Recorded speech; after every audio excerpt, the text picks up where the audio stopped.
Since 2005, I spend 30 minutes praying every day when I get out of bed.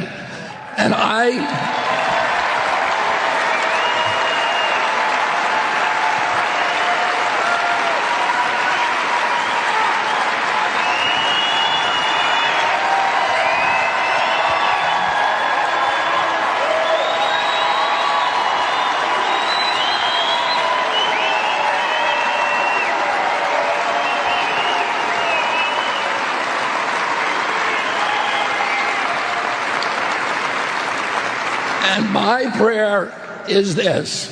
I ask God for 19 years to put me in a position where I could end the chronic disease epidemic and bring health back to our children.